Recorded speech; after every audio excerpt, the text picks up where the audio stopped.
The moment Tobias Whitfield saw the woman standing in the doorway of the old Grayson claim house with a Winchester rifle braced against her shoulder, and her dark eyes already fixed on the tree line where danger was coming from, he understood, with a clarity that hit him square in the chest like a runaway horse, that he had never in his 29 years of living seen anything so breathtaking in all his life. He had ridden hard from Copper Creek, pushing his bay gelding through the red dust of the Nevada high desert for the better part of 2 hours, telling himself the whole way that it was simple decency that drove him. A man heard something ugly being planned in a saloon. A man did what was right. That was what his father had taught him. That was the code he tried to live by even when the frontier made it difficult. He had not expected the woman to already know. He pulled his horse up short at the edge of the yard, and she did not flinch at the sound of hoofbeats. She did not swing the rifle toward him. She tracked it steady and deliberate along the ridgeline to the north, where the scrub sage gave way to a jumble of sun-bleached boulders, and he could see from the calm in her shoulders that she had been watching that ridge for some time. "Miss Grayson," he called out, keeping his voice level and his hands where she could see them. "I came to warn you." "How many?" she said. She did not take her eyes off the ridge. He blinked. 4 men, Harlan Voss and his crew. They were drinking at the Silver Spur around noon and talking loud about how your claim papers were going to have an accident tonight. 4, she repeated, as though tallying it in her mind. "I counted the dust from 3 horses about 20 minutes ago. The 4th must have come around the canyon side." Tobias sat on his horse and stared at her, and something inside him quietly turned over like a warm coal catching breath. Ruby Grayson was 26 years old, though she looked like she had lived 40 years of experience in that shorter span. She had dark auburn hair that the Nevada sun had streaked with copper, and it was pinned back in a practical knot that was already coming loose at the temples. Her dress was plain calico, faded from washing, with the sleeves rolled to the elbow. There were calluses on her hands. He could see them even from this distance, the kind you got from working a sluice box and swinging a pickaxe day after day without anyone to share the labor. She was, in the plainest and most honest terms Tobias could form in his mind, the most remarkable woman he had ever laid eyes on. "You going to sit on that horse all evening?" she said, still watching the ridge, "or are you going to make yourself useful?" He dismounted. He tied his bay to the post by the water trough and he walked to the house, and she handed him a revolver from inside the doorframe without ever fully looking at him, the way you might hand someone a cup of coffee when your hands are occupied with something else. "There is a second rifle on the table inside," she said. "You know how to use one?" "I do," he said. "Then we are better off than we were 5 minutes ago."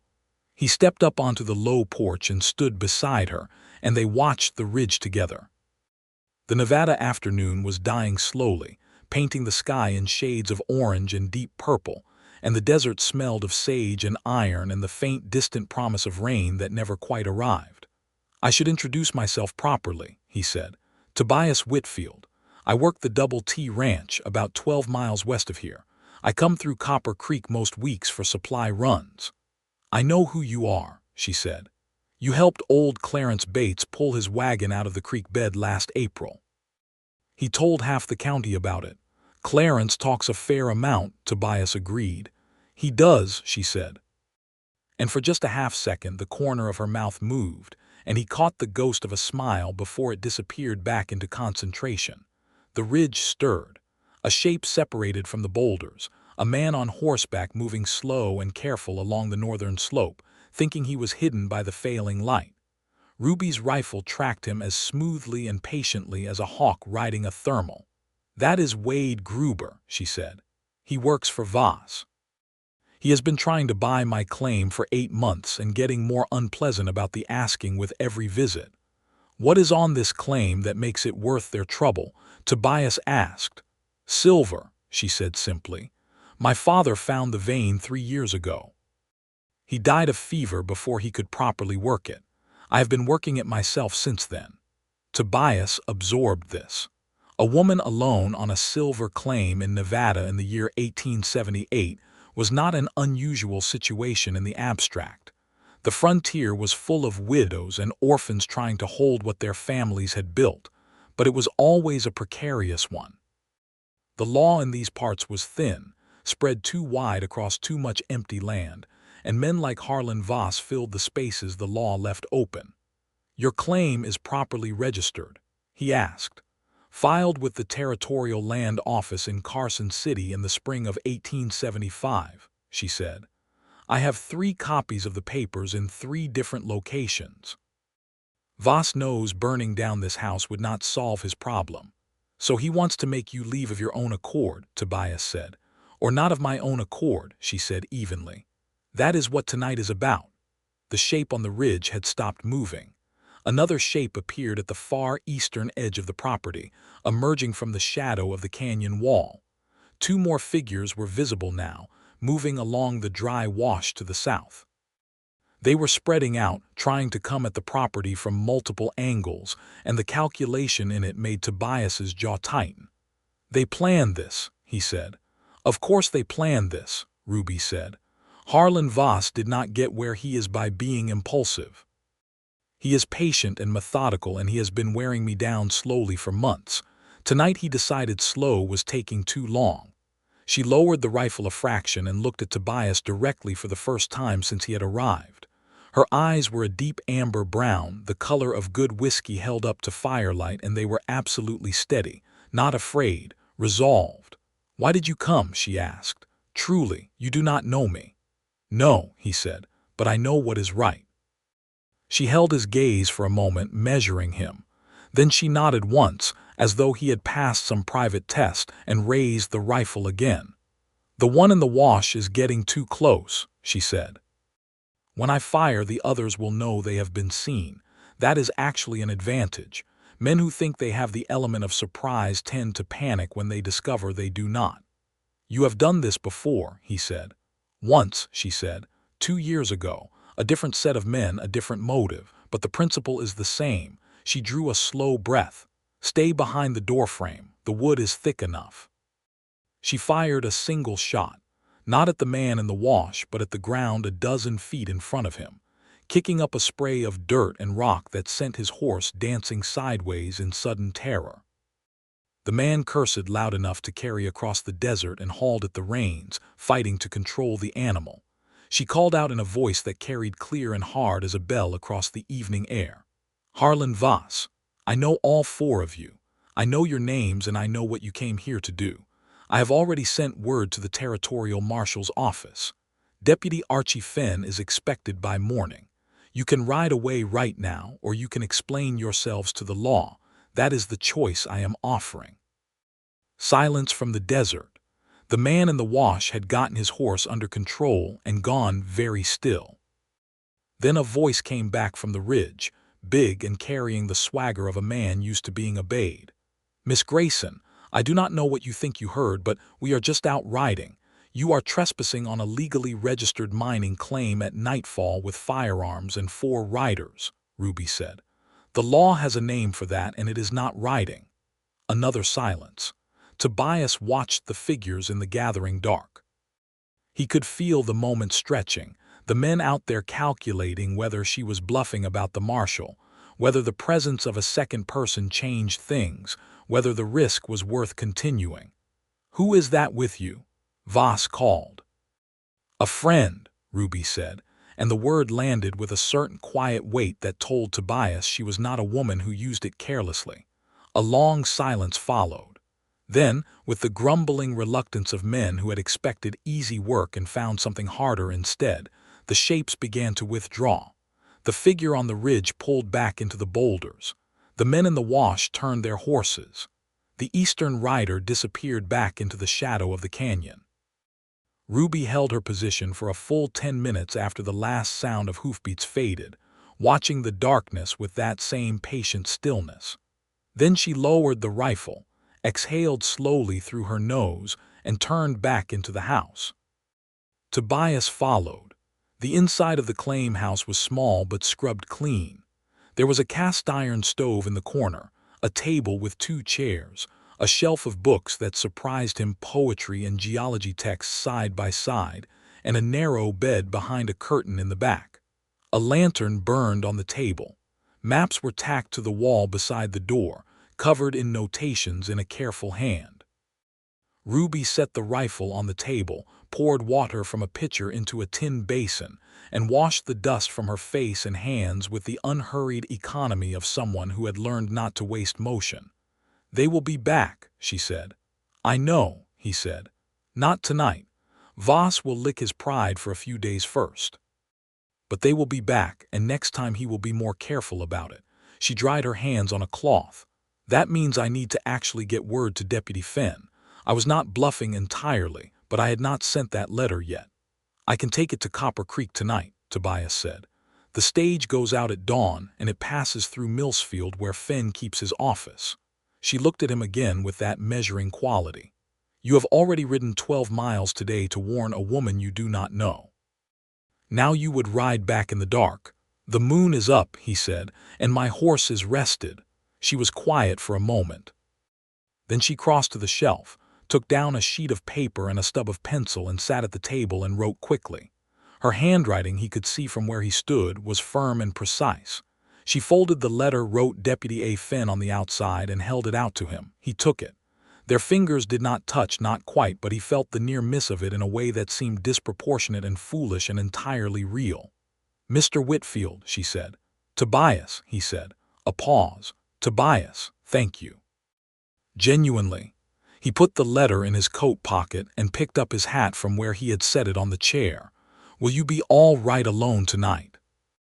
"I have been alone out here for 3 years," she said. "I know how to be watchful." "I do not doubt that," he said. "I just wanted to ask." Something shifted very slightly in her expression. It was not the smile returning, not exactly, but it was something adjacent to it. Something that opened briefly like a door onto a warmer room and then closed again before he could quite see inside. "I will be fine," she said. "Go on now, before the moon gets high." He went. He rode back through the sage-scented dark toward Copper Creek, and he thought about her the entire way. About the stillness in her shoulders when she held that rifle. About the intelligence in her voice when she called out to Voss. About the books on her shelf, poetry and geology, and what that combination said about the kind of mind she carried around in that composed and capable head. He recognized with a mixture of wonderment and resignation, in considerably more trouble than he had set out to find when he left the Double T that afternoon. He delivered the letter to the stage station in Copper Creek before midnight, paying the driver extra to see it reached Millsfield directly. Then he rode the 12 miles back to the Double T and arrived well past 2 in the morning, and his boss Emmett Taggart, who owned the ranch and was 60 years old and sharp as a straight razor, looked up from his ledger when Tobias came in the back door and said, "You look like a man who rode into something bigger than a supply run." "I might have," Tobias said. "Any trouble?" "Some. Nothing that ended badly." He pulled off his boots and his coat. "There is a woman with a silver claim out east of the Copper Creek Road, a Miss Ruby Grayson. Some men were troubling her tonight. I helped discourage them." Emmett studied him over the top of his spectacles. "You helped discourage them," he said. "I did. And now you have that look on your face. What look is that?" "The look," Emmett said, "that your father had the day he came home and told me he had met your mother, and I want you to know your father rode 40 miles out of his way that day for no reason he could adequately explain afterward." Tobias said nothing. He went to bed. He lay in the dark and stared at the ceiling and thought about amber eyes and a Winchester held steady as stone, and he slept eventually, but not quickly.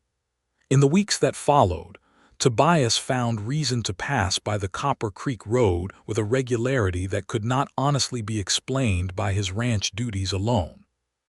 The first time he stopped at the Grayson claim, he told himself it was to make sure Deputy Fenn had made contact.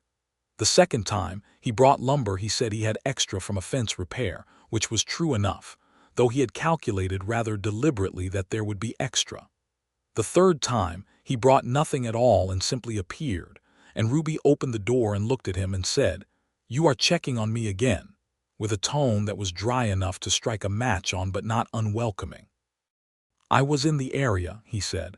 "You were 12 miles out of your way," she said. "The scenery is good," he said.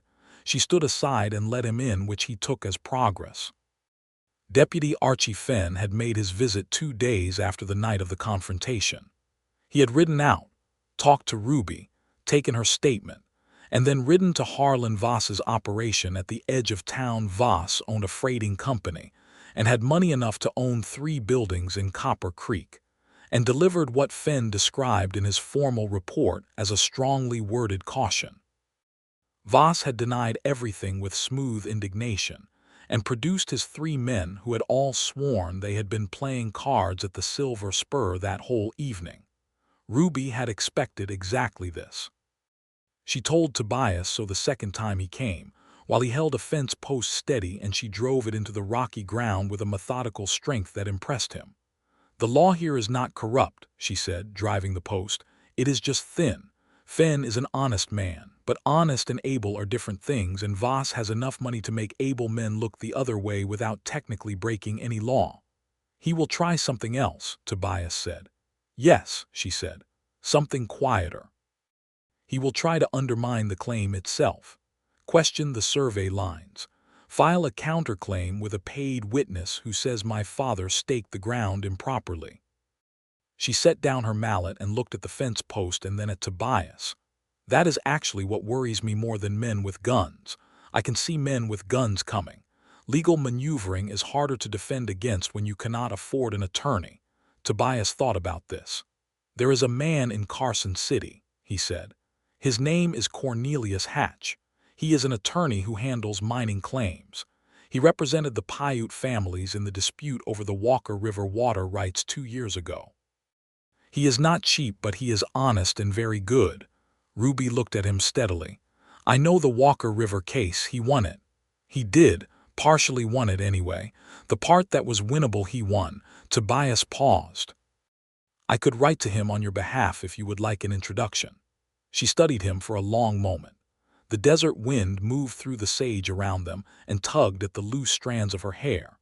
There was something complicated happening in her expression, something that looked like the very careful weighing of trust against caution, and he understood it because it was the kind of calculation that a woman alone on the frontier made about every new thing that came into her life. "Why are you doing all this?" she asked, not suspiciously, sincerely. He could have said any number of things. He could have said it was because he believed in justice, which was true. He could have said it was because he had extra lumber and spare time, which was mostly not true. He looked at her and decided that honesty was better than hedging. "Because you are the most interesting person I have encountered in several years," he said, "and because I would like very much to keep encountering you if you are willing to allow it." The wind moved through the sage again. Ruby looked at him for a long, still moment. Then she picked up her mallet, drove the next fence post into the ground with 3 clean strikes, and said without looking up, "Write to Mr. Hatch then, and come back next Wednesday. I will have a list of the survey documents I need reviewed." He left with his heart making considerably more noise than was dignified. The weeks turned slowly into a month, and the month into a season. The Nevada summer burned down hard and relentless, and the silver vein in Ruby's claim grew more promising with every careful foot of tunnel she extended into the hillside. She worked methodically, keeping proper records of every ounce extracted and every foot of progress, and the records were good ones. Tobias came as often as his ranch duties reasonably allowed, which was more often than it had any right to be, and Emmett Taggart watched him go and said nothing except, on one occasion, "Is she at least pretty?" To which Tobias said, "She is extraordinary," and Emmett said, "Well then," and went back to his ledger. Cornelius Hatch wrote back within a fortnight. He had reviewed the claim documentation that Tobias had sent him with his letter, and he confirmed that the papers were in good order and suggested a few steps to further strengthen Ruby's legal position, primarily a fresh survey by a certified assessor and a properly witnessed notarization of the original staking documents. When Tobias brought the letter to Ruby and laid it on her table, she read it carefully twice, then looked up and said, "He is going to charge a great deal." "He offered a reduced rate," Tobias said. "I may have mentioned the circumstances in some detail." "You advocated for me," she said. "I wrote a clear and factual letter," he said. "The facts advocated for themselves." She folded the letter along its creases and set it down. There was something in her manner that had been gradually shifting over the weeks of his visits, a warming of the careful reserve she kept around herself like a practical coat, necessary for the weather but not the whole of the person underneath. "Tobias," she said. "Sit down." He sat in one of the two chairs at the table, she sat in the other. Outside, the afternoon heat pressed against the walls, and the stillness of the high desert lay around the claim house like something you could almost hear. "I want to tell you something honestly," she said. "All right," he said. "I do not trust easily. I did not have the luxury of learning how. My mother died when I was 12.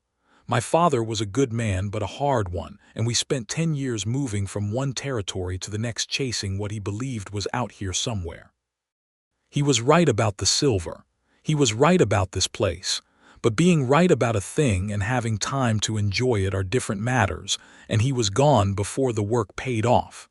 She paused.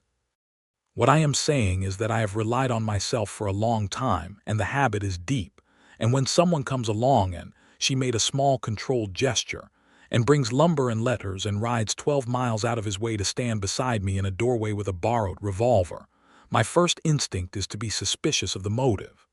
"That is sensible," he said. "It is," she agreed. "And then I watch you over weeks and the motive stays consistent and the suspicion becomes less useful." She met his eyes directly. "So I am telling you that the suspicion is fading. I thought you should know."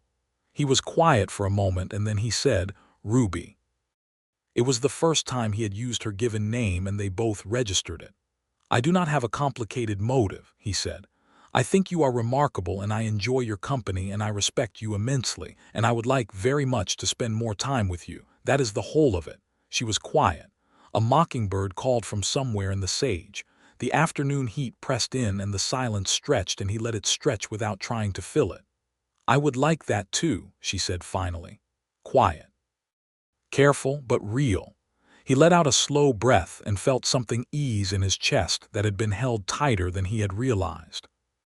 They began spending Sunday afternoons together when his ranch duties allowed it, which became a thing they both arranged their weeks around with a thoroughness that neither one quite acknowledged out loud for a while.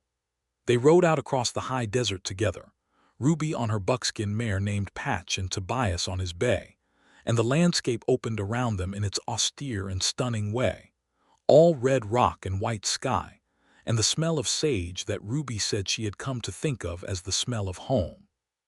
She talked about geology the way other people talked about music, with an affection that made the subject feel alive.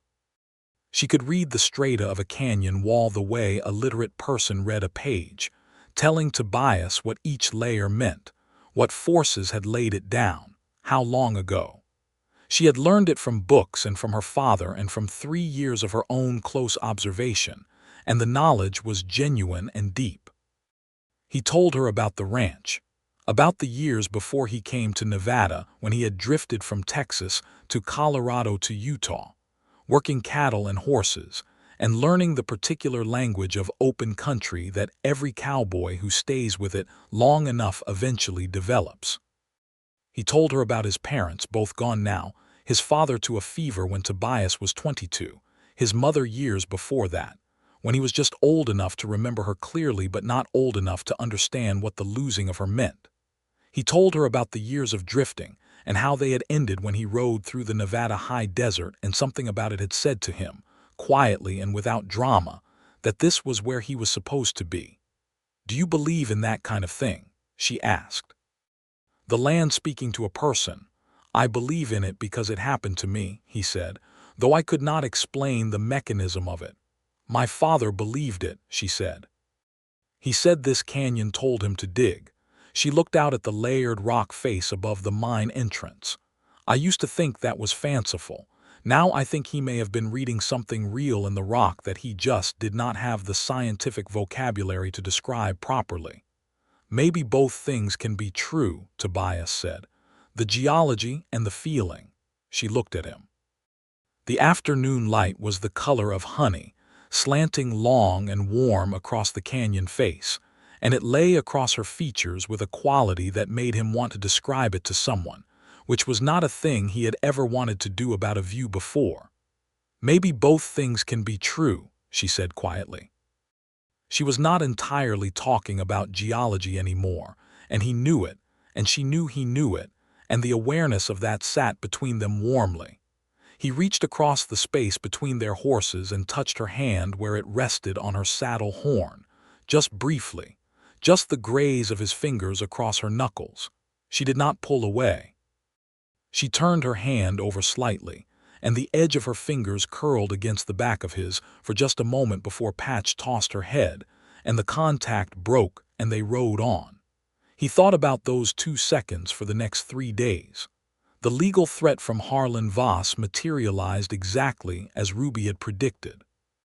In the second week of September, a man named Luther Kane rode out to the claim house with papers from the Copper Creek Land Registry, showing that a survey had been filed that disputed the eastern boundary of the Grayson claim, shifting it 40 feet west and placing the richest part of the silver vein outside Ruby's legal territory.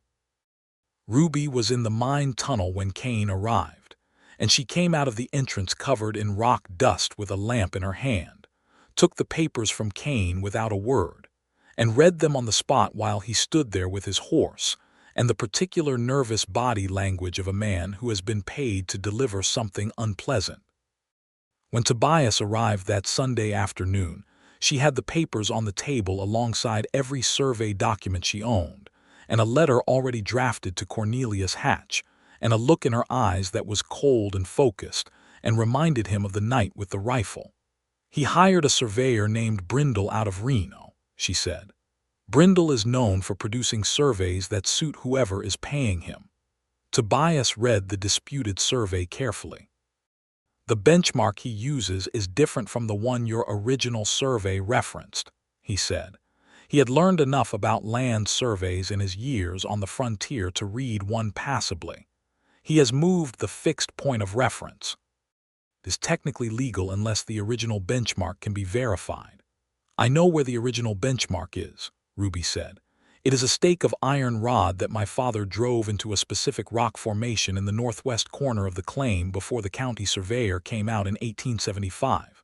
If that rod is still there, and we can prove it matches the original survey description, Brindle's document falls apart. Then we find the rod, Tobias said. I know roughly where it is, she said. But the rock formation is above the canyon, about half a mile up the slope. The terrain up there is rough. 2 people are better than 1 for that kind of search, he said. She looked at him across the table with the papers spread between them. Something moved behind her eyes. You are always so matter-of-fact about being useful, she said. Is that a complaint? No, she said, with that ghost of a smile he had come to watch for with the keenness of someone watching a rare bird. It is an observation. They found the iron rod the next morning after 3 hours of scrambling over broken rock above the canyon. It was where Ruby said it would be, driven into a distinctive V-shaped cleft in a granite formation that the original survey described with enough specificity to be clearly identifiable. The rod was rusted but solid, and Ruby confirmed its placement against the written description in the original survey documents, and then let out a long, slow breath that held 3 years of held tension in it. It matches, she said. It matches, he agreed. He was standing close behind her where the ledge was narrow, one hand braced against the rock face above to keep his balance, and the proximity made him acutely aware of the warmth of her and the smell of her hair in the morning air, something clean and practical and faintly of desert dust. She turned, and they were very close, and neither of them moved immediately. We need to get an affidavit from a witness who saw us find this, she said. Her voice was steady, but something in it was slightly different than her usual even tone. "We can bring Deputy Finn out here," he said. His own voice was careful. "Or a notary." "Yes," she said. She had not stepped back. He had not stepped back. The canyon lay below them and the sky above was enormous and pale blue. "We should do that soon." "We should," he said. A moment more of stillness. Then Ruby Grayson, who was not a woman who did things impulsively or without full consideration, stood on her toes on the narrow ledge and pressed her lips briefly to the corner of his jaw in something that was too deliberate to be accidental and too soft to be anything other than what it was. She pulled back and looked at him with those steady amber eyes and just the very faintest color in her cheeks. "Thank you," she said, "for all of it." He looked at her and felt everything in him go quiet and right in the way that certain moments have the capacity to do when they are the kind you did not know you were waiting for. "Ruby," he said. "Yes," she said very quietly, and he was fairly certain she was not responding to her name. He cupped her face in both hands with a gentleness that felt entirely at odds with the roughness of his palms, and he kissed her properly then, with the canyon wind moving around them and the iron rod standing in its granite cleft as testimony to 3 years of a woman's stubbornness and her father's faith in what was out here waiting. She kissed him back. She kissed him back with the same deliberateness she brought to everything, and it was the most entirely natural thing that had happened to either of them in a long time. When they separated, she kept her hands on the front of his jacket for a moment, looking at the cloth there rather than at his face. Then she looked up. "We still need to get the affidavit," she said. "Absolutely," he said. "And I am not a woman who moves quickly," she said. "About things, personal things." "I know," he said. "I am not asking you to." She nodded, straightened. Became again the composed and capable woman who ran a silver mine and held men at gunpoint without trembling. And he saw that this version of her and the woman who had just kissed him on a canyon ledge were the same person entirely, and that was what made it so complete. Deputy Finn came out the following week and provided the affidavit regarding the iron rod, and Cornelius Hatch used it to file a formal challenge to Brindle's survey in the territorial court.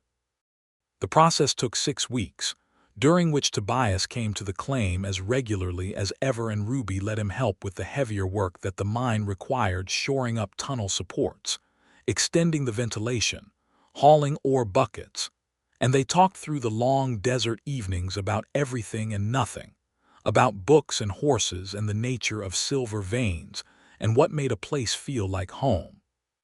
He told her one evening in October, with the stove lit against the autumn chill and her boots off and her feet tucked under her in the chair, and a book open on her lap that she had not been reading because they were talking, that he had not intended to be a ranching hand all his life, that he had thought at various points about studying engineering, about the railroads that were threading their way across the West and the vast technical work they required. "Why did you not pursue it?" she asked. "My father got sick," he said, "and there was not money for schooling, and the frontier was right there and it was immediate and needed doing." He turned his cup in his hands. "And I do not regret it. Life out here suits me, but sometimes I think about the other road." "Everyone has another road they think about," she said. She was quiet for a moment. "Mine was medicine. I read everything I could find about it. But women in medicine, it is possible now, there are schools, but it was not something my father's life gave me access to." She paused. "I am not bitter about it. The mine is interesting work in its own way, and I think about the geology the way I imagine I would have thought about the body. Everything connected, everything having a reason for its form." He watched her and thought that she could have done anything she had turned her mind to, and that the unfairness of the world she had grown up in was simply a fact she had absorbed and worked around rather than been broken by. "You could still study," he said. "There are women physicians now, Dr. Mary Walker, the women's medical colleges in the East." "I could," she said thoughtfully, "though I am not sure I would leave this place." "You love it here," he said. "I love this canyon," she said. "This specific canyon. The way the light comes over the ridge in the morning, and the way the rock smells after the rain that never quite arrives." She smiled, the full one this time, the one she gave rarely and meant completely. My father was right about it. It talked to him. It talks to me too. He thought of standing in the Nevada high desert years earlier and feeling it say quietly, "This is where you are supposed to be." "Ruby," he said. "Tobias," she said in the same tone, matching it, knowing what he was about to say and meeting it halfway. "I think I love you," he said. "I want to be honest about that. I'm not asking anything of you because of it. I just think you should know where I stand." She closed her book. She set it on the table. She looked at him across the warm lamplight and the sound of the wind outside and the smell of the stove. "I think I love you too," she said. "It has been building for a while and I have been observing it carefully, the way I observe the rock, and I am confident in the assessment." He laughed, and it surprised him, the laugh, because it came from somewhere deep and genuine. She laughed too, briefly, the kind of laugh that comes when something is so entirely right that formality falls away from it. He reached across and took her hand properly. She let him. They sat like that, her hand in his, through the rest of the October evening, while the stove ticked and the wind moved the sage outside, and neither of them needed to say anything more about it. The territorial court ruled in Ruby's favor in November. Brindle's survey was thrown out on the grounds that it had improperly relocated the benchmark, and the original Grayson claim boundaries were formally reaffirmed. Harlan Voss's legal stratagem had cost him the fee he had paid Brindle plus the cost of his own attorney, and he had gained nothing from it. But Voss was not a man who accepted loss gracefully, and Tobias knew it, and Ruby knew it, and they both waited through the remainder of the autumn for whatever the next thing would be. It came in December, and it came differently than either of them expected. Voss himself rode out to the claim on a cold gray morning with a single companion, not his roughnecks, but a well-dressed man Tobias later learned was his business partner from San Francisco, and he knocked on the door like a civilized man and asked to speak to Miss Grayson on a matter of business. Ruby received them at the door with her customary composure. Tobias happened to be there, having come over to help shore up a section of tunnel that was showing signs of instability, and he stood to one side and watched. Voss was in his mid-40s, broad and prosperous-looking, with a face that had learned to arrange itself pleasantly over whatever lay underneath. He looked at Ruby with the careful respect of a man who had been losing to a woman for most of a year and had decided to adjust his approach. He offered her a partnership, not a buyout, a partnership. He had investors in San Francisco who were prepared to provide capital equipment, labor, a proper mill for processing the ore in exchange for a 50% interest in the claim. Ruby would retain full legal ownership and have final authority over claim operations. Ruby listened without expression. When he was done, she said, "I would want that in writing and reviewed by my attorney before I would consider it." "Of course," Voss said, "and I would want a full accounting of your investors and their other mining interests before I agreed to any terms." "Reasonable," Voss said. "And I would want a clause that specifies the claim returns to my sole ownership upon any breach of the partnership agreement." Voss smiled, the smile of a man who is recalculating. "You have a good business mind, Miss Grayson." "I have a mind that you want," she said. "That gives me a mind that works clearly." After they left, Tobias looked at her and said, "You are considering it." "I am considering it," she said, "because the capital is real and the equipment is real and I cannot work this vein properly alone. I have been extracting a fraction of what is there because I do not have the means for more." She sat down at the table. "Cornelius Hatch will review the contract. If it is clean, the partnership may be legitimate. And if Voss betrays the terms." "The clause covers that," she said.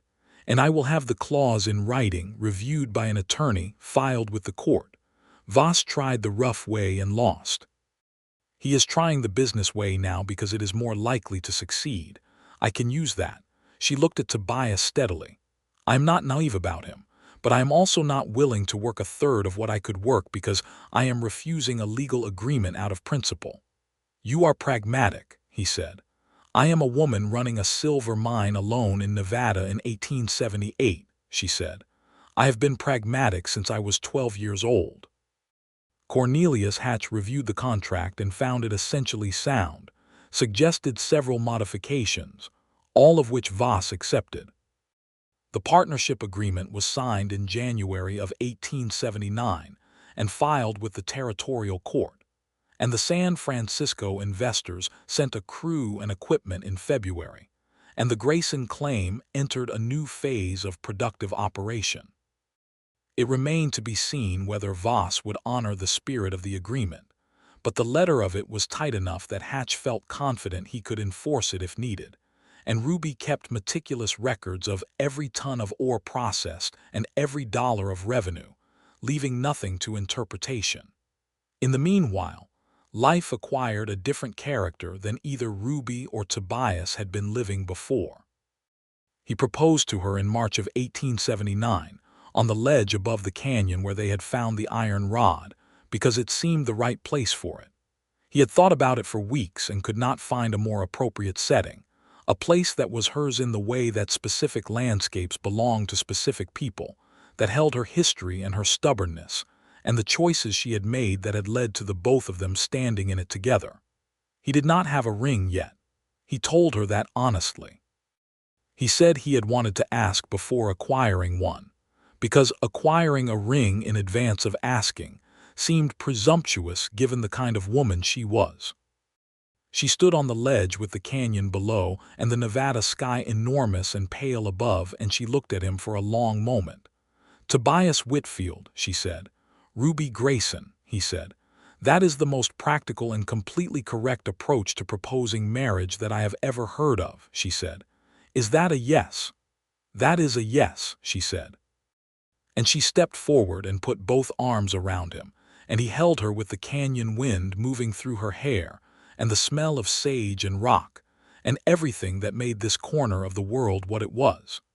They were married in April of 1879 in Copper Creek, in the small church that smelled of pine and candle wax.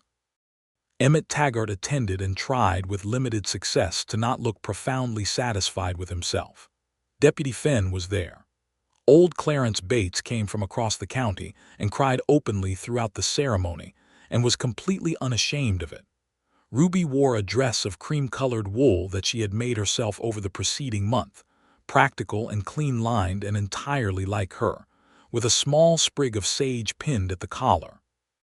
Her hair was down, which it almost never was, and it fell in dark auburn waves over her shoulders, and Tobias stood at the front of that small church and watched her walk toward him, and thought that the rest of his life was going to be the best part of it. The minister said the words and they said theirs, and Tobias put on her finger a ring of Nevada silver. He had had it made by the jeweler in Carson City from ore that had come out of her own claim, which had seemed entirely appropriate, and Ruby Grayson became Ruby Whitfield, though she kept both names professionally, because the Grayson name was on the claim and the history of it mattered. They honeymooned for a week at a small inn in Carson City, where they ate in a proper dining room and walked along the streets of a city, and went to the theater one evening to see a traveling company perform scenes from Shakespeare, which Ruby watched with an attention Tobias found wonderful to observe. They were not people who needed elaborate ceremony or luxury to be content, but the week away from the practicalities of ranch work and mine operations felt like a deliberate pause in which they could simply be together without the constant requirement of useful labor. On the last evening of the week, they sat on the small balcony of their room and looked out at the Carson City lights and the mountains beyond, and Ruby leaned against his shoulder and said, "I was not going to let myself want this." "Marriage," he said. "Any of it," she said. "Someone to want to come home to, someone whose opinion I care about." She paused. "It felt like a vulnerability I could not afford." "And now," he said. "Now I think the vulnerability is the point," she said, "that you cannot hold something valuable without the risk of it." She turned her face against his shoulder. "You scared me a little, how quickly I trusted you." "You checked for 12 miles of evidence before you trusted me," he said. "That is not quick." She laughed against his shoulder. "Fair." He put his arm around her. The city was quiet below and the stars were coming out above the mountains. He thought about the night he had ridden to warn a woman about men coming for her claim and found her already loaded and ready, and how that single image had opened something in him that had not closed since. "You were the most astonishing thing I had ever seen," he said. "Standing in a doorway with a rifle." "Standing in a doorway with a rifle," he confirmed, already ahead of everything that was coming. She was quiet for a moment. "My father used to say that the best thing you could be in hard country was prepared. That preparation was a form of respect for the land and for yourself." "He was right," Tobias said. "He was right about most things," she said. "He just ran out of time to be right in." She was quiet again, not sadly, just in the way of someone who has made peace with a loss and visits it occasionally without being destroyed by it. "I think he would have liked you." "I think I would have liked him," Tobias said. They returned to the mine in late April and to a life that was genuinely new even as it was built from familiar elements. Tobias continued working at the Double T for the time being, but Emmett Taggart, who was 60 now and whose joints were aching from years of hard work, had begun to talk about selling off a portion of the ranch, and there were conversations in progress about Tobias taking on a leased portion of the eastern pasture as his own operation. The mine brought in enough, and growing enough, to provide a foundation for that kind of investment. The partnership with Voss's investors turned out to be, by the evidence available, legitimate. Production from the claim increased dramatically with the addition of proper equipment and a small rotating crew of 4 miners who answered to Ruby's direction. Voss stayed largely absent from the operation, which Tobias thought was probably deliberate on his part, staying far enough away that if something went wrong he could claim ignorance, but close enough to collect his portion of the revenue. Ruby watched the accounts like a hawk, and Hatch reviewed them quarterly, and there was nothing to dispute. The summer of 1879 was busy and hot and full, the kind of season that settles into memory later as a golden time even while you are living through it without quite noticing its quality. Tobias worked the ranch through the week and came to the mine on evenings and Sundays, and Ruby managed the mine operation through the days and was home. The claim house had become home in a different and fuller way now, in the evenings. They added a second room to the claim house over the summer, extending the back wall and building out toward the canyon, a larger bedroom, and a study with shelves for the books that had long since outgrown the original space. Tobias had grown up building things on the Texas ranch, and the work was comfortable to him, and Ruby turned out to be an entirely competent construction partner, because she had an engineer's eye for load and stress, even without the formal vocabulary. And she pointed out twice when his framing was slightly off and was right both times. And he accepted this with the equanimity of a man who has no interest in performing pride at the expense of a sound roof. By September, Ruby told him she was pregnant.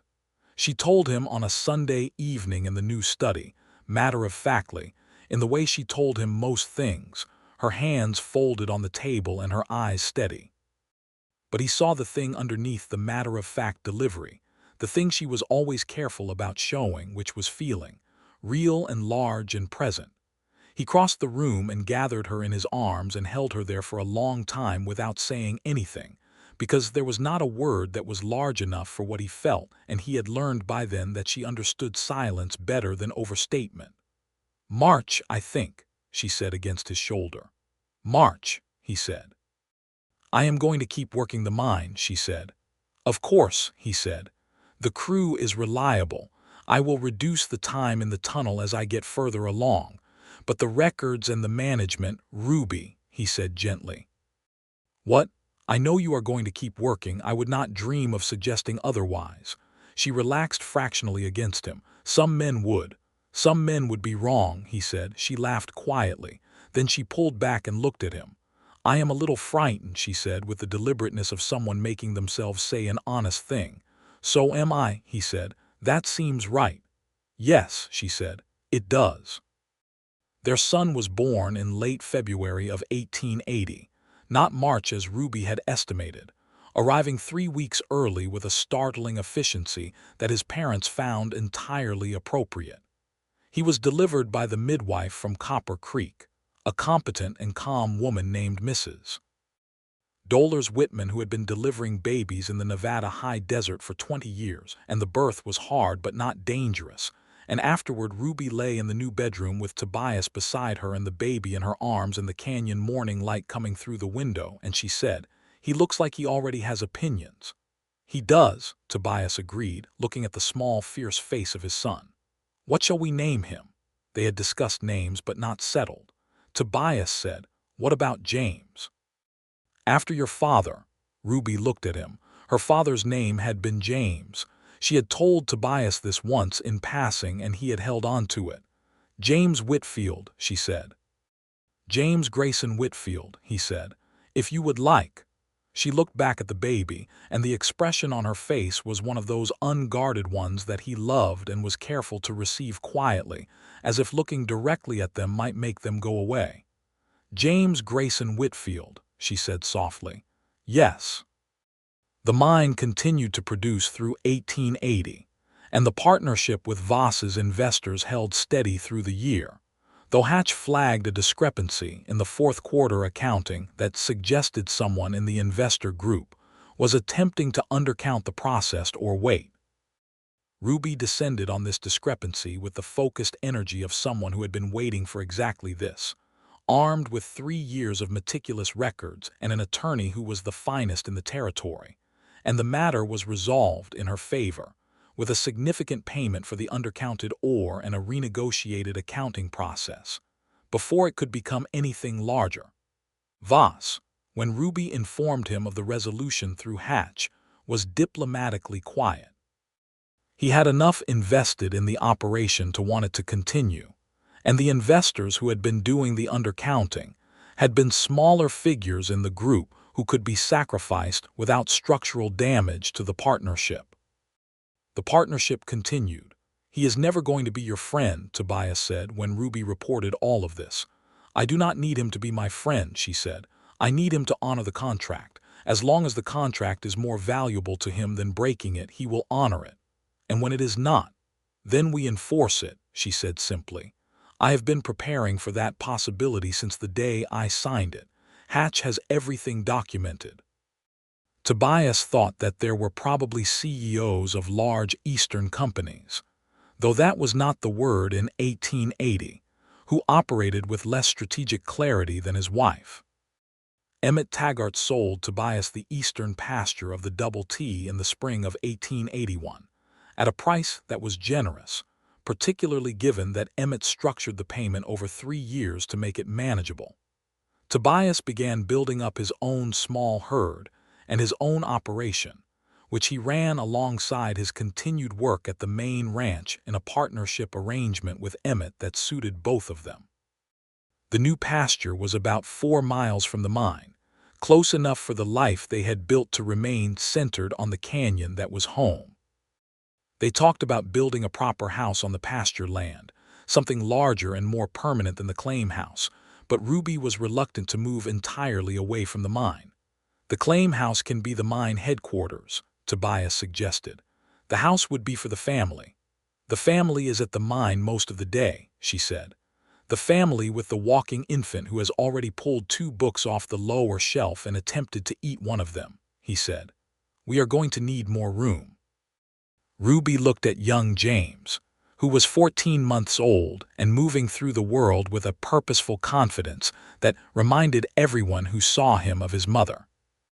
He had Tobias's coloring, fair-haired and blue-eyed, but the set of his expressions was entirely Ruby's, thoughtful and decisive and already entirely certain of what he was interested in, which was primarily rocks.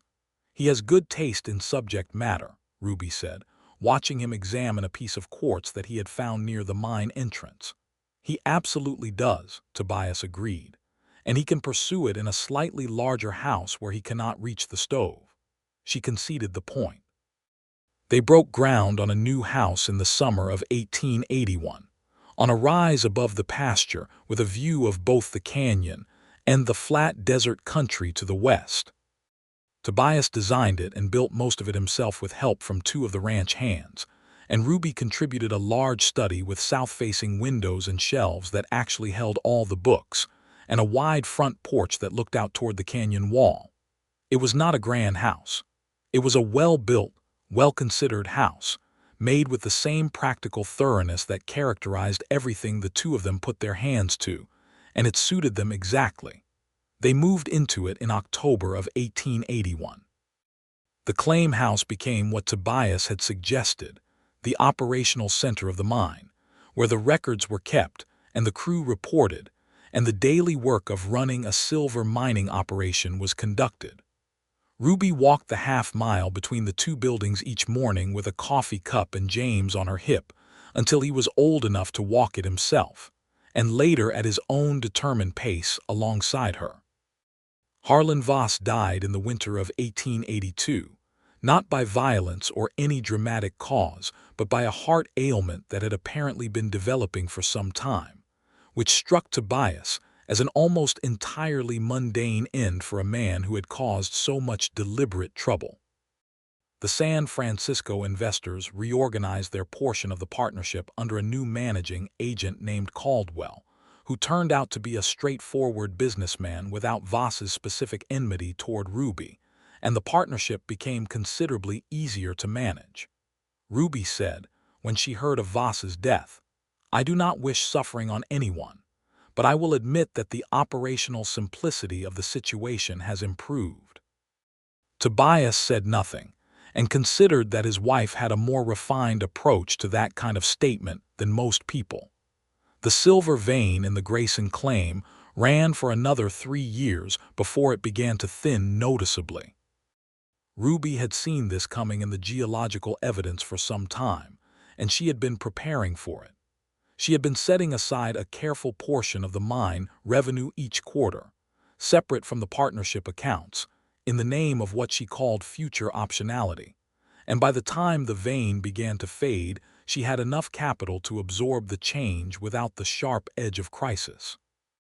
In the spring of 1883, she sold out her half of the partnership to the San Francisco investors at a price that Hatch negotiated to her significant satisfaction. She retained the land itself, the claim and the canyon and the hillside above it. The investors operated the declining mine for another 18 months before quietly abandoning it, after which the mine returned fully to Ruby's ownership. By then, the money from the mine years was working in other ways. Tobias's cattle operation had grown steadily through the early 80s, and in partnership with Ruby's capital and her organizational precision, she had taken to running the ranch's financial records with the same meticulous habit she had applied to the mine. They had built something that was genuinely sustainable, a working cattle ranch with good land and healthy animals and sound books. The claim house was converted eventually into what Ruby called a field office, and then into something closer to a study and a library, a place where she retreated on mornings to read and write and think. She had begun writing up her geological observations of the canyon and the surrounding country in a systematic way. The notes she had kept for years given structure and form, and she sent copies to the Nevada School of Mines in Reno, and received a letter back from the director praising the quality of the observations and asking if she would be interested in corresponding on the subject of Nevada silver geology more formally. She would, and she did. It became a correspondence that lasted many years and eventually, in the way that persistence and quality of work create opportunities even when the direct path is blocked, led to an invitation to lecture at the school on the subject of high desert silver geology, which Ruby accepted, and which she delivered to a room full of men who were initially skeptical and gradually, over the course of 90 minutes, entirely captivated. Tobias went with her and sat in the back of the room and watched her talk about the rock she loved with the confidence of someone who had read it with their own hands for years, and he felt something that was probably indistinguishable from the thing he had felt that first evening in the doorway. It had not changed in 5 years. If anything, it had deepened, gotten quieter and more certain the way that genuine things tend to when they have time to settle. Their daughter arrived in the summer of 1883. They named her Clara, after Tobias's mother, and she came into the world with a vociferous opinion about it and a head of thick dark hair that was entirely Ruby's. James, who was 3.5, examined his new sister with solemn interest, and then announced that she was small and he would help, and proceeded to take this responsibility with a seriousness that suggested he was his mother's son in the most direct possible way. The house on the rise above the pasture was full now in a way that a house needs to be full to be entirely alive. There were children's boots by the door and books everywhere, even the ones that were supposed to stay on the shelves, and the smell of coffee in the mornings and good food in the evenings, and the sound of voices that belonged together in the same space. Tobias rode the pasture fence each morning in the early light when the desert was at its most extraordinary, all silver and rose in the low sun, and he thought about the road from Texas to Colorado to Utah to Nevada and about the day the land had said quietly to him, "This is where you are supposed to be." He had not known then what specifically it was referring to. He understood now that it had been referring to all of it. The canyon, the woman in the doorway with the rifle, the man his son was becoming. The girl who had Clara's laugh already at 3 months, and her mother's steady eyes. He understood it the way you understand the best things, not all at once but gradually and completely, the full shape of it only visible once you have been inside it long enough to see where the edges are. The autumn of 1883 was golden and long. The cattle had done well through the summer and the fall sales were strong, and the ranch was fully operational and self-sustaining and growing at a rate that felt right, not reckless, not stagnant. Emmett Taggart, now in his mid-60s and genuinely slowing, had sold the remaining portion of the Double T to Tobias over the course of the year, and so the whole of the operation was theirs now, the pasture and the original ranch land and the canyon claim, all tied together in the books that Ruby kept with her characteristic precision. They celebrated the completion of the sale on a Sunday evening on the wide front porch, after the children were in bed, with a bottle of good whiskey that Tobias had bought in Carson City for exactly this occasion. The air was cool and sharp with the smell of autumn sage, and the stars over the Nevada desert were extraordinary in their number and clarity, the way they always were in this country on a still night. "We own a ranch," Ruby said. She was sitting in one of the porch chairs with her feet up on the railing and a glass in her hand, and she was smiling the full smile, the one she gave rarely and meant completely. "We own a ranch," Tobias confirmed. "And a canyon," she said. "And a canyon," he agreed. "And 2 children and a library that needs more shelving." "Definitely more shelving," he said. She looked out at the desert in the starlight. "I used to think that what I was holding onto the mine for was the silver," she said, "but I think it was always this. The right to say this is mine and I am staying." "Your father's faith," he said. "My father's faith," she agreed. She was quiet for a moment. "And yours, which I was not expecting when you rode up on that bay horse looking like a man who thought he was delivering news to someone who had not heard it yet." He laughed. "You were already pointing the rifle." "I had been watching that ridge for 20 minutes, she said. "I had the trajectory calculated." "You had the trajectory calculated," he said. "I rode 12 miles to warn you and you had the trajectory calculated." "You rode 12 miles, she said, "because you are a good man, and then you stayed because why did you stay? You could have left after you delivered the warning." He considered this. "I could not," he said. "Not after I saw you." She turned her head and looked at him. The starlight was doing something beautiful to her face and she probably did not know it. He had told her before that she was beautiful, and she received it with a patient skepticism that told him she did not think of herself that way, not primarily, which was one of the many things about her he found entirely worth loving. "I am glad you could not," she said quietly.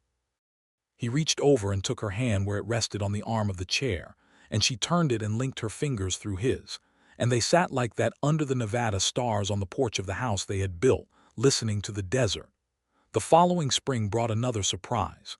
Ruby told Tobias in March of 1884 that a third child was coming, which she announced with a calm that contained, he was certain, a real happiness underneath it.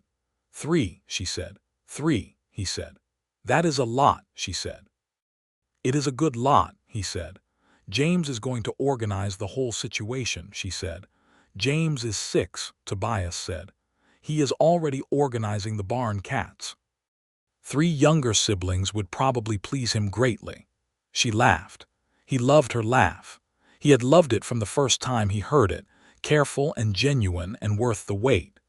Their second son was born in October of 1884, a solid and enormously cheerful baby who regarded the world with placid interest from the very beginning.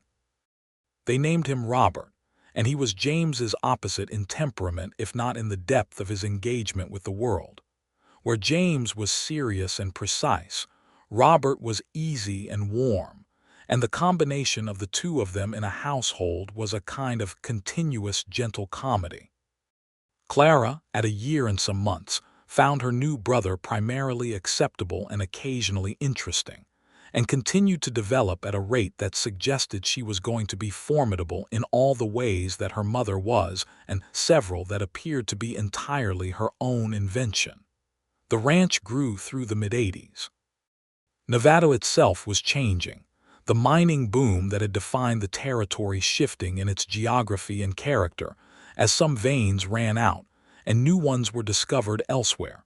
As the railroads extended their reach, and small settlements grew into proper towns or disappeared into the dust, depending on what they had been built on.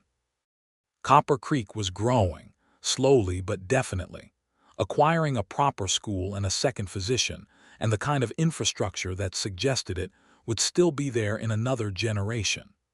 Ruby served on the school board for 2 years beginning in 1885, which she took on with characteristic thoroughness, attending every meeting and reading every textbook that was proposed for adoption and writing detailed notes on all of them. She advocated, successfully, for the inclusion of natural science in the curriculum, and she donated 30 books from the collection in her Canyon study to the school library, and the teacher, a young woman from Ohio named Miss Prentice, became one of her genuine friends. Tobias joined the local Cattlemen's Association and served 1 term as its recording secretary, which suited him because he disliked politics but believed in the work of keeping a community's practical operations running. And recording secretary was exactly the right amount of institutional responsibility for a man who preferred to solve problems quietly rather than govern loudly. In the spring of 1886, a letter arrived from Cornelius Hatch in Carson City. He was retiring from practice, he wrote, and he was writing to several of his former clients to let them know and to wish them well. He wrote that the Grayson claim case had been one of the ones he was most proud of, not because it had been the most complicated, though the survey dispute had been genuinely interesting, but because the client had been entirely deserving of winning, and it had been deeply satisfying to help her do so. Ruby read the letter at the kitchen table and then passed it to Tobias without comment. He read it and looked up, and she was looking out the window at the canyon view. "I should write to him," she said. "You should," he said. "He was one of the people who made it possible," she said. "You, Fenn, Hatch, I did the work, but the context," she paused. "A woman on her own against men with money does not always win even when she is right." "No," Tobias said, "she does not." "I think about that," Ruby said. "The women who had the same situation I had and did not have a deputy who was honest, an attorney who was capable. She gestured at him with a kind of small, helpless precision that was one of her rarest gestures, one that said things she usually found other words for.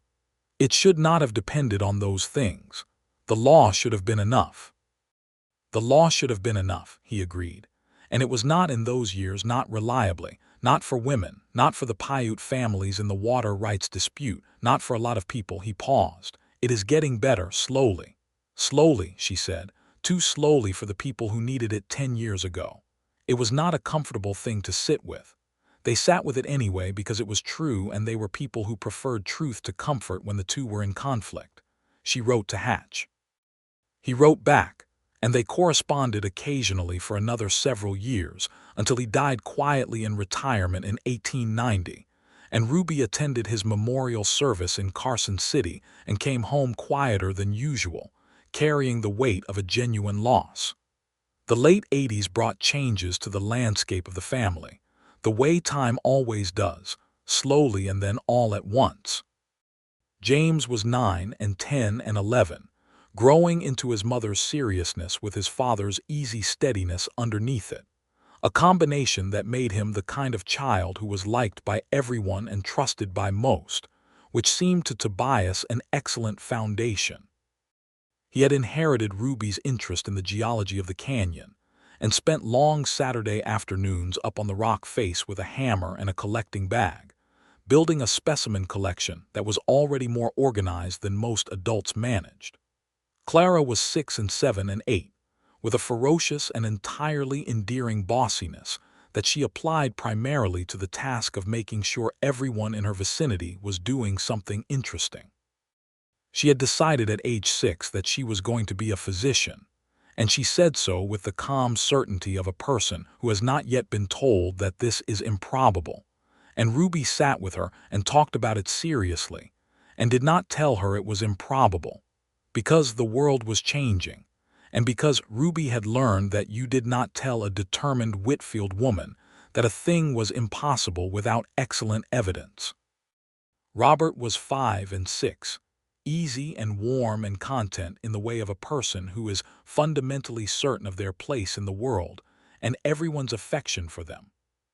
He loved the cattle with a wholehearted devotion that suggested he had found his calling early, and he followed Tobias on the morning fence rides whenever he was allowed, perched in front of him on the saddle, talking with cheerful continuity about everything he observed. Emmett Taggart died in the summer of 1887, peacefully, in his own bed, at 69 years old. He had lived a full life of hard work and genuine decency, and he had left the Double T in good hands, which was precisely what he had arranged to do, and he knew it, and there was a completeness to the ending that made it sorrowful but not tragic. Tobias was with him in the last days, and on the last evening that Emmett was fully himself, he looked at Tobias and said, "You found the right one. I knew it when you came home that night with that look on your face." And Tobias held the old man's hand and said, "I know. Thank you for everything," and meant both sentences entirely. They buried Emmett in the Copper Creek churchyard, and Tobias came home that evening to the house on the rise, and the children were in bed, and Ruby was in the kitchen, and she heard him come in, and she came to the doorway and just held out her arms, and he walked into them and she held him, and that was the whole of what needed to happen. The canyon claim sat quietly in the years after the mine's closure, a piece of land that Tobias and Ruby had no plans to sell and no immediate plans to develop. They used it, the study, the library, the view of the rock face that Ruby still read the way other people read familiar books, and they maintained it, and occasionally a prospector or a mining company representative came by to ask if they would consider selling and was told politely, but without ambiguity, that the answer was no. In 1889, Nevada achieved statehood, which it had technically had since 1864, but which continued to deepen its institutions and its sense of its own permanence through those years. The political changes brought new legal frameworks and somewhat better enforcement, and the world Ruby and Tobias had been navigating for the past decade continued its gradual and insufficient improvement. Ruby began giving a second lecture at the Nevada School of Mines in Reno. This one focused on small-scale independent mining operations and the legal protections available to claim holders. She developed a reputation there as someone who spoke with the authority of direct experience rather than theory, and the students, mostly men, though the number of women was slowly increasing, paid attention. She told Tobias, after the second of these lectures, that she was thinking about writing a book, not a scientific paper, a practical guide for independent miners, with specific attention to the legal and bureaucratic aspects of claim protection that most geologists did not write about because they considered it beneath the technical subject matter. "But it is the most important part," she said. "Knowing where the silver is means nothing if someone can take the claim from you while you are sleeping." "Write the book," Tobias said. "It will take time," she said. "Write it," he said. "I will manage the books and the children on the evenings you are in the canyon study." She looked at him. "You already manage the books. Then I will manage the children and the books." She considered this for a moment. "You are entirely sure?" "Ruby," he said. "Write the book." She wrote it. It took 2 years, worked on in evenings and on Sunday mornings while Tobias took the children for rides across the pasture, and it was completed in 1891 and published by a printer in San Francisco who had a side operation producing practical manuals for industry. It was not a famous book, and it did not become one, but it was used by a substantial number of people across Nevada and California and Utah over the following years, and occasional letters arrived at the ranch from miners and claim holders who had found the legal guidance specifically useful, and Ruby answered every letter. The 90s brought the children closer to adulthood. James, at 14 and 15 and 16, was by then a recognized young person in Copper Creek, known for his quiet competence and his geological knowledge. He had corresponded with the Nevada School of Mines since he was 12, sending specimen descriptions and receiving serious responses, and by 16 he was being treated with the collegial respect that genuine knowledge earns regardless of age. He had decided he wanted to study geology formally, which surprised no one. Clara at 12 was formidable. There was no other word. She had refined her determination to become a physician through several years of inquiry and research, and had identified the Women's Medical College of Pennsylvania as her target institution, and she had written to them and received a response describing the admission requirements, which she was systematically addressing. She was also the most capable rider in the family after Tobias, having taken to horsemanship with the same thorough mastery she applied to everything. Robert at 10 was easy and happy and increasingly inseparable from the cattle operation, and had demonstrated a genuine talent for the practical management of animals that suggested he was going to take over that portion of the ranch's life with complete naturalness. On an evening in the autumn of 1892, Tobias sat on the front porch and watched the three of them, James reading at the end of the porch, Clara at the table inside with her medical texts, Robert somewhere in the barn talking to the horses in the low, steady voice he had developed for that purpose, and he thought about the sum of what had been built. Ruby came out with 2 cups of coffee and sat beside him and looked at the canyon in the late light. "What are you thinking about?" she said. "Everything," he said. "That is a large subject," she said. "It is a full one," he said. He took the coffee. "Do you remember what you said on the porch in Carson City about not wanting to let yourself want any of this?" "I remember," she said. "Was it worth it?" he said. "The risk of it."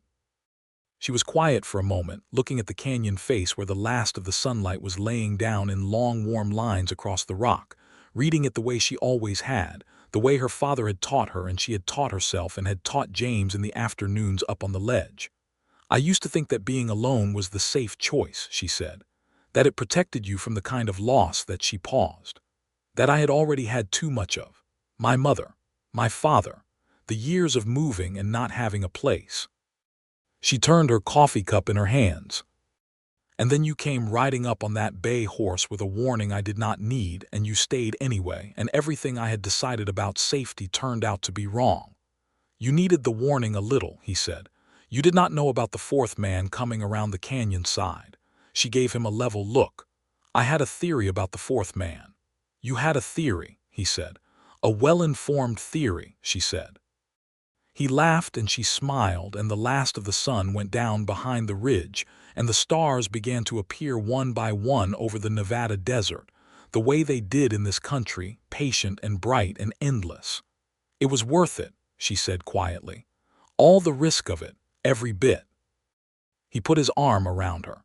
She leaned into him the way she had for 13 years now, with the ease of complete familiarity that was also always a choice, the deliberate kind, the kind she made every day with the same full intention she brought to everything. "I love you," he said. "I love you," she said. The canyon was quiet. The children were where they were, alive and becoming themselves, carrying forward things from both of their parents that would go on past either of them. The ranch was sound. The books in the canyon study held everything Ruby had learned and thought, and recorded about the land that had called to her father, and then to her. The house on the rise was warm and lit behind them. James would go east to study geology in 2 more years, and come back to Nevada in the end, as Ruby had always known he would, because the canyon was in him the way it was in her. Clara would indeed go to Philadelphia, and indeed become a physician, one of the first women practicing in Nevada by the early 20th century, the letters after her name worn with the same deliberate pride that her mother wore her knowledge. Robert would stay on the ranch and know exactly what he was doing with his life from the age of 10 onward, which is a gift not everyone receives, and the cattle operation would be his and would be good. The silver had run out and the land had remained. The legal fight had been won and the records were sound. The partnership with Voss's investors was resolved and settled and done. The threat that had come on the evening Tobias rode in from the west was gone, and the men who had posed it were scattered or dead or had moved on to easier targets than a woman who met them with a loaded rifle and accurate trajectory calculations. What was left was this: the porch and the canyon and the coffee and the stars and the sound of the children and the smell of the sage and the man whose hand Ruby was holding and the woman Tobias had loved since the moment he understood that she already knew what was coming and had already prepared for it. He had come to warn her. She had not needed the warning precisely. She had needed something else, something she had not known she was short of until he stayed and filled the space with his presence and his patience and his honest and entirely uncomplicated regard. He had needed something too. Had needed, he understood now, to ride 12 miles for a reason that turned out to be better than the one he started with. Had needed the canyon and the woman in it and everything that came after. Had needed the whole improbable chain of events that followed from a night in a saloon where men talked loud, and a man named Tobias Whitfield decided that decency required him to get on his horse. The stars were out in their full Nevada number now, brilliant and cold and immediate. The mockingbird that lived somewhere in the sage below the porch called once and was quiet. Ruby's hand was warm in his. The canyon was home and had been and would be.